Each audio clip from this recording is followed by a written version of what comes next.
सिंह को जंगल का राजा कहते हैं। सभी पशु पक्षी उसका बल मानते हैं, उससे भयभीत रहते हैं। परंतु सिंह को भी अपने भोजन के लिए आखेट करना पड़ता है, घात लगानी पड़ती है, बड़ी दूर तक उसे अपने शिकार का पीछा करना पड़ता है और तब जाकर उसे भोजन मिलता है। और कई बार उसके ये कठिन प्रयास भी असफल होते हैं। यदि सिंह ये सोचकर बैठ जाए कि मैं तो वन का राजा हूं, मेरा भोजन स्वयं मेरे मुख में आकर गिर जाए, तो वो भूखे मर जाएगा। क्या समझे?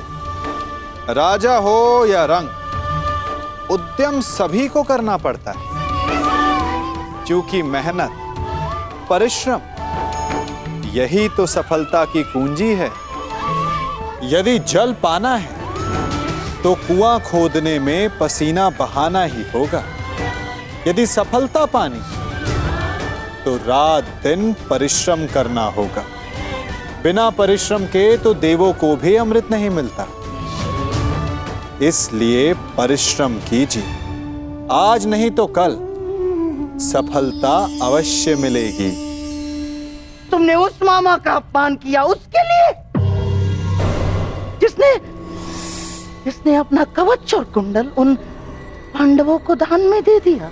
मेरा कवच, मेरा कौशल, मेरी प्रतिभा नहीं, वो केवल एक ढाल थी।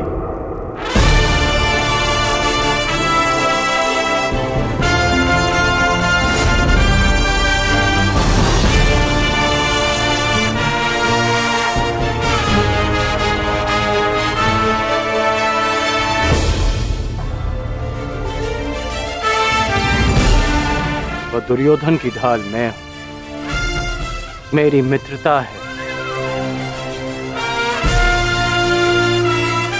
और ये मित्रता मेरे लिए मेरे प्राणों से भी अधिक महत्वपूर्ण है। मैंने सदैव अपने मित्र के प्रति अपनी निष्ठा सिद्ध की है और आज भी मैं ऐसा ही करूंगा।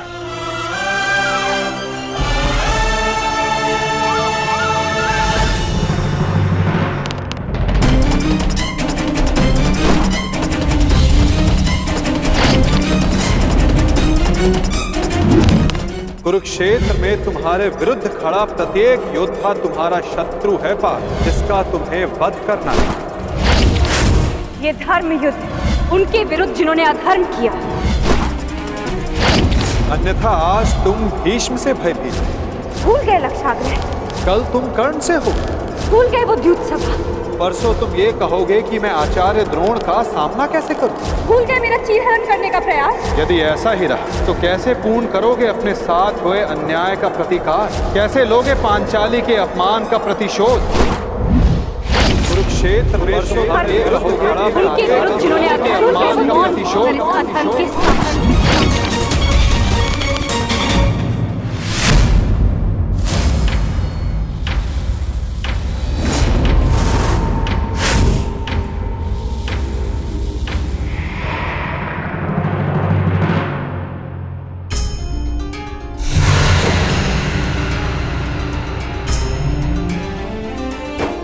पुत्र का धर्म होता है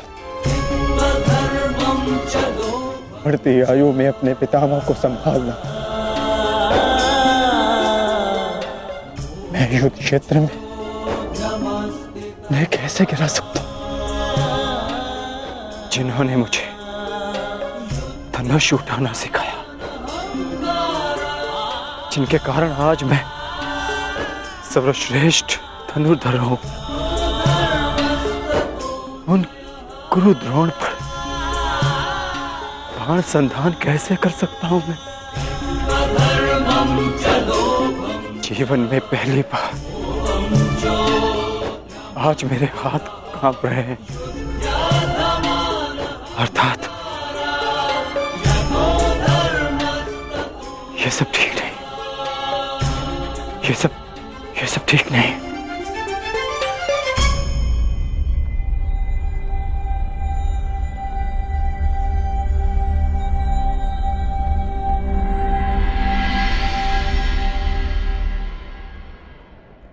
क्या हुआ पार्थ?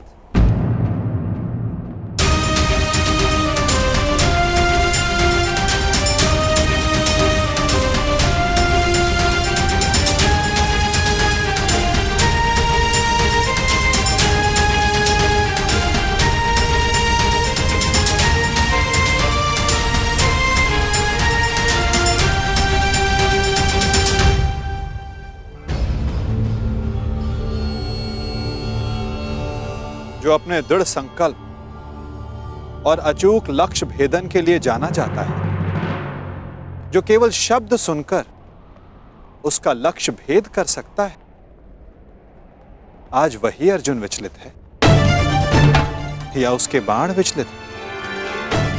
पार्थ, कुछ कहना चाहते हो? यदि तुम्हारे मन में कोई संदेह, कोई संकोच है, तो उसे अपने सखा से बांट सकते हो। नहीं माधव, ऐसा कुछ नहीं है। आज कुछ अधिक ही थक गया हूं मैं, कदाचित इसीलिए। बड़ी विचित्र बात है, जो अर्जुन इतने वर्षों की कठिन तपस्या में नहीं थका, जो 12 साल के वनवास में और 1 साल के अज्ञातवास में नहीं थका, वो आज केवल एक दिन में थक गया।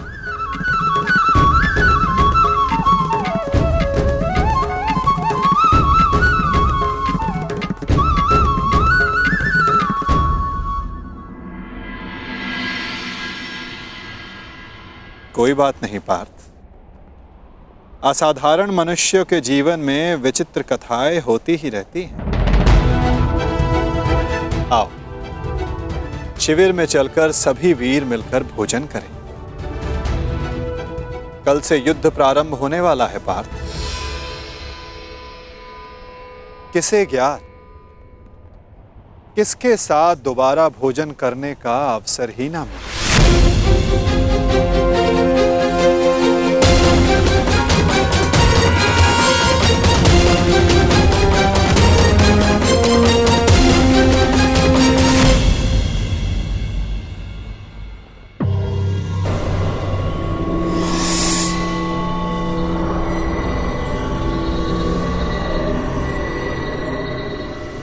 हम सबको यहाँ पे क्यों बुलाया गया है मामाश्री?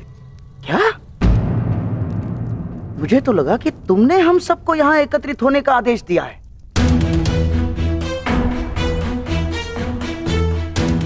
कल आरंभ हो रहे युद्ध के निर्देश देने के लिए। मैंने आप सबको यहाँ बुलाया है।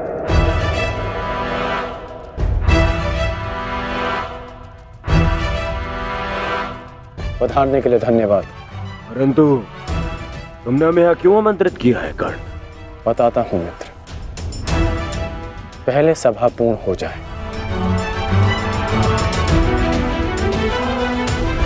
अभी एक योद्धा का आना शेष है।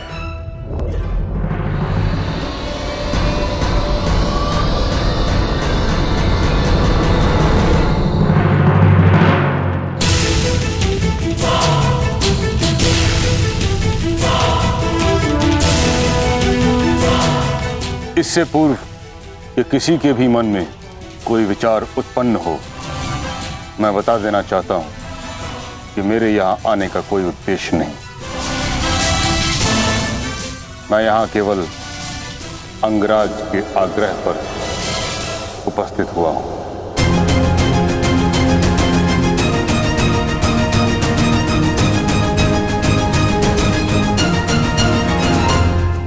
कर्ण, मैं जानना चाहता हूं इस सभा को बुलाने का उद्देश्य क्या है मित्र?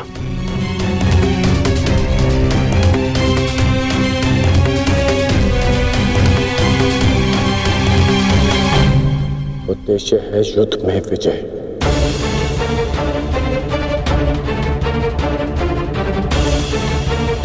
तुम अपने मित्र मोह में आकर बहुत बड़ा अनर्थ करने जा रहे थे, और एक सच्चा मित्र होने के नाते मैं तुम्हें ये अनर्थ नहीं करने दूंगा।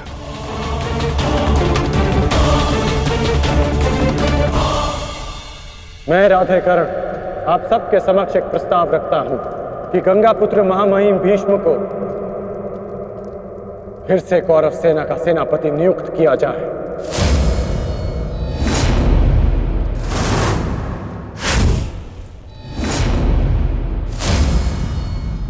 और ये घोषणा करता हूं कि जब तक महामहिम भीष्म इस युद्ध भूमि में सेना का नेतृत्व करेंगे, ये राधेकरण युद्ध भूमि में नहीं आएगा।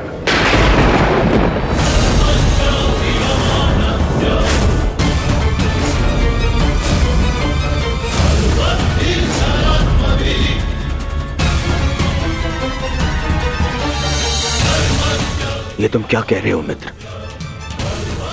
मुझे इस युद्ध में तुम्हारी अपने मित्र की ही सबसे अधिक आवश्यकता है। महामहिम से भी अधिक?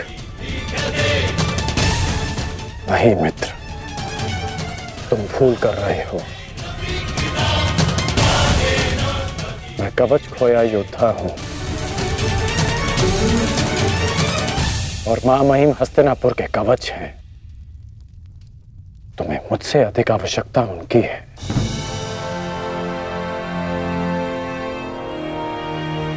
मैं स्वीकार करता हूं कि कौरव सेना का नेतृत्व करने में महामहिम से अधिक सक्षम कोई नहीं।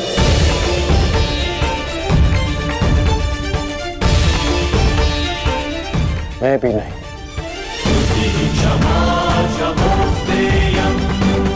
मुझ में योग्यता है, परंतु महामहिम अपने विवेक, धर्म और शौर्य के लिए जाने जाते हैं, और इनके विवेक का मैं भी सम्मान करता हूं। यदि महामहिम मुझे युद्ध से दूर रखना चाहते हैं, तो अवश्य इसके पीछे कोई महत्वपूर्ण कारण होगा जिसमें सबका हित होगा। मैं ये सब इसलिए कर रहा हूं क्योंकि मैं तुम्हें हस्तिनापुर के सिंहासन पर देखना चाहता हूं, और मेरा लक्ष्य पूर्ण करने के लिए मैं ऐसे 1000 स्वप्न का बलिदान दे सकता हूं।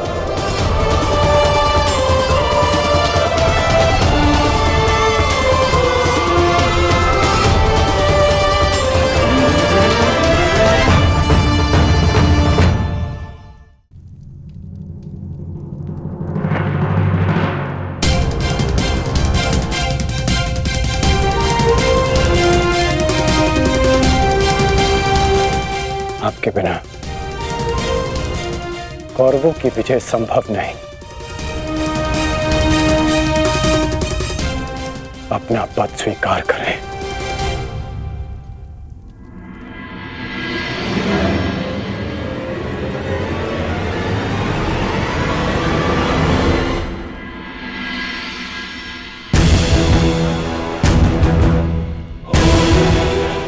हर हर महादेव, हर हर महादेव, हर हर महादेव।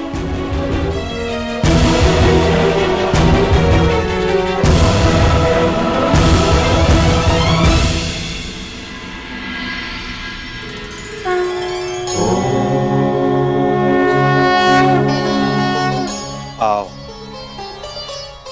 हम साथ मिलकर ये अमृत तुल्य भोजन ग्रहण करें। हमें शक्ति मिले, हमारा तेज एक होके बढ़े।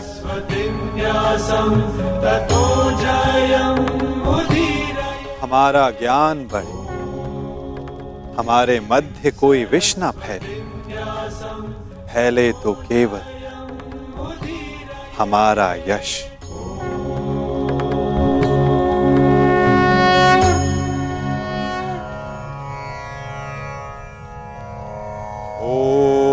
सहनाववतु ॐ सहनाववतु सहनो भुनक्तु सह वीर्यं करवावहे सह वीर्यं करवावहे तेजस्विनाय धीमस्तु तेजस्विनाय धीमस्तु मा विद्विषावहि मा विद्विषावहे। ओम शांति शांति शांति।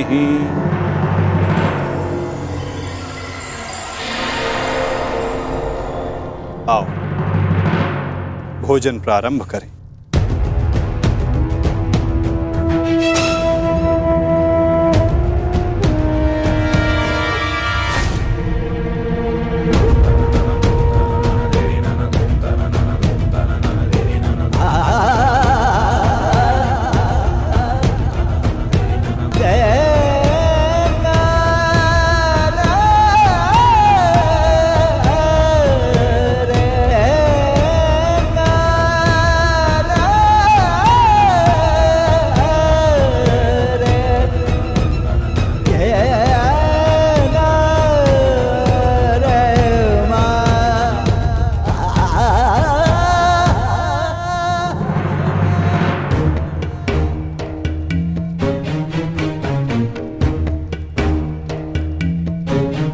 पिताश्री, रात्रि गहरी हो चुकी है, आपको विश्राम कर लेना चाहिए।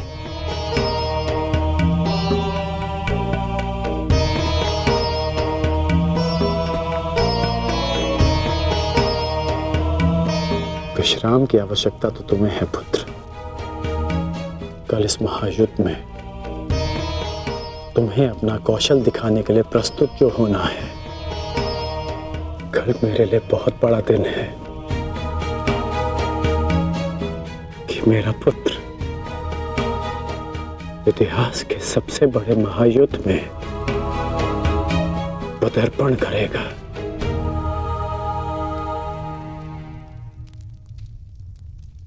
मुझे गर्व है तुम पर।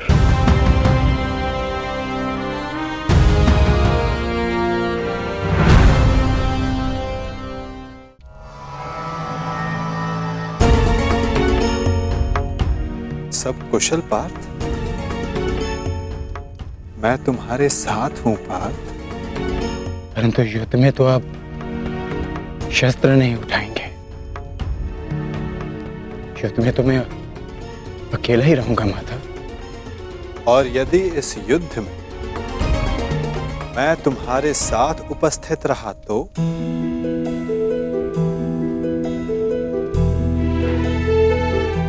मुझसे अधिक भाग्यवान इस संसार में और कोई नहीं होगा।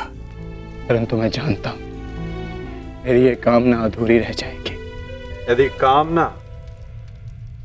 पूर्ण बल से की जाए तो वो अवश्य पूर्ण होती है पार्थ।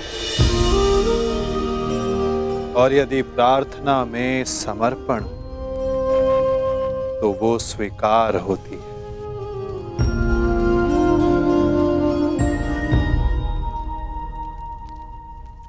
मैं आप सबके समक्ष एक घोषणा करना चाहता हूं। मैंने प्रण लिया है कि इस युद्ध में शस्त्र नहीं उठाऊंगा, परंतु बिना शस्त्र उठाए भी मैं इस युद्ध में सहायक रहूंगा। मैं वासुदेव कृष्ण ये घोषणा करता हूं कि इस महायुद्ध में मैं उस योद्धा का मार्गदर्शन करूंगा जिसे इस युद्ध की दिशा निर्धारित करनी है। ये युद्ध एक यात्रा है और इस युद्ध की यात्रा में मैं अर्जुन का सहयात्री बनूंगा। मेरे हाथ इस युद्ध में अस्त्र भले ही न थामे, परंतु अर्जुन के रथ के अश्वों की रास से अवश्य थामेंगे। मैं इस महायुद्ध महारथी अर्जुन के सारथी की भूमिका निभाऊंगा।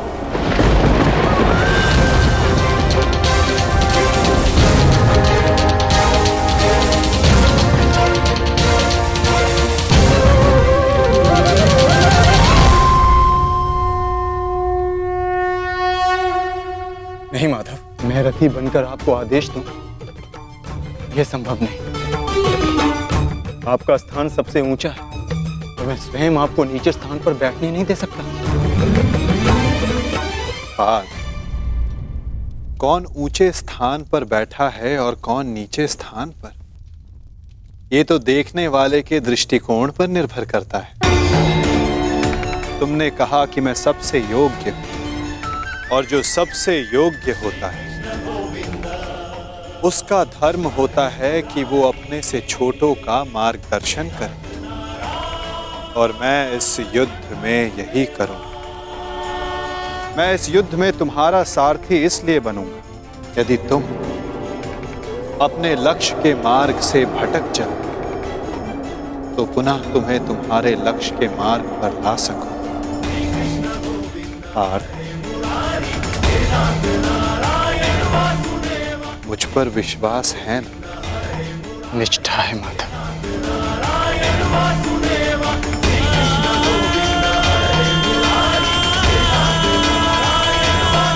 आज मैं धन्य हो गया,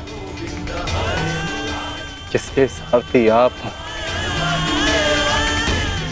वो मार्ग कभी भटक ही नहीं सकता।